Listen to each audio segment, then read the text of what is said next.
புடவையெல்லாம் கட்டிட்டு வேலை செய்ய முடியாதுன்னு அதை அப்படியே பொக்கிஷமாக கழட்டி வச்சுட்டு வழக்கம் போல் நம்ம ட்ரெஸ்லேயே கிளம்பிட்டோம். இந்த சுடி என் காலேஜ் மேட் பொட்டிக்கு வச்சுருக்காங்க, அவங்கக்கிட்ட வாங்கினது. எப்படி இருக்குன்னு சொல்லுங்கள். பூஜையெல்லாம் முடிஞ்சிருக்குமோன்னு வந்தால் நல்ல வேலை நம்ம வந்ததுக்கப்புறம் தான் ஸ்டார்ட் பண்ணாங்க. போன வருஷமே என்னால் சாமி கும்பிட முடியல. இந்த வருஷம் நல்லா சாமி கும்பிட்றதையும் தாண்டி ரெனிஸ் நைட்டில் கை கால் வலிக்குதுன்னு சொல்லிகிட்டே இருப்பான். அது ஏன்னு கேட்கும்போது கண் திருஷ்டி காரணங்கிற மாதிரி சொன்னாங்க. அதுக்காக எலுமிச்சம்பழத்தை சுற்றி போட்டு வேலில் குத்தி வச்சா சரியாயிரும்னு சொன்னாங்க. அதை பண்ணி முடிச்சுட்டு இங்கே பாருங்கள், இந்த மாவு தேங்காய்லாம் வரிசையாக வச்சுருக்காங்க. இது எதுக்குன்னு எனக்கு தெரியாது. மல்லிகா வீட்டில் கேட்டால் சாமியே நமக்கு பிரசாதம் கொடுக்குற மாதிரின்னு சொல்லியிருந்தாங்க. இது எதுக்காகன்னு உங்களுக்கு தெரிஞ்சால் கமெண்டில் சொல்லுங்கள். அவங்க வீட்டு முன்னாடியே நெல்லிக்காய் மரம் ஃபுல்லாகவே காய் கொத்து கொத்தாக காய்ச்சிருந்துச்சுங்க. சின்ன வயசுலலாம் நெல்லிக்காயில் உப்பு மிளகாய் போட்டு சாப்பிடும்போது கணக்கே இல்லாமல் சாப்பிடுவோம்.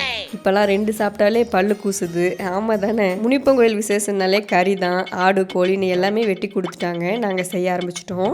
வீட்டில் 2 பேருக்கு செய்யும் போதே சொதப்புற ஆள் இன்றைக்கி எல்லாருமே சேர்ந்து செஞ்சதால் என்னமோ குழம்பு சூப்பராக வந்துருந்துச்சுங்க. மட்டன் குழம்பு, நாட்டுக்கோழி குழம்பு, சிக்கன் ஃப்ரைன்னு எல்லாமே செஞ்சு அசத்திட்டோம். இந்த ஃபங்க்ஷன் டைம்னாலே சாப்பாடு எப்படியும் லேட் ஆயிரும். செய்யும்போது நிறைய சாப்பிட்ணுன்னு நினைப்போம், ஆனால் சாப்பிடும்போது பசியே போயிடும். அதுக்காக சும்மா ஒன்றும் இல்லைங்க, ஒரு கை பார்த்துட்டு தான் எந்திரிச்சோம். நைட்டு தெருக்கூத்து இருக்குன்னு சொன்னாங்க, பார்த்துட்டு வீட்டுக்கு கிளம்பிட்டோம். இந்த ஸ்மார்ட் உலகத்தில் அழிஞ்சு போகிற கலைகள் இதுவும் ஒன்று. உண்மையா இல்லையான்னு சொல்லுங்கள். இந்த விலாக் உங்களுக்கு பிடிச்சிருந்துச்சுன்னா சப்ஸ்கிரைப் பண்ணிக்கோங்க. பாய்.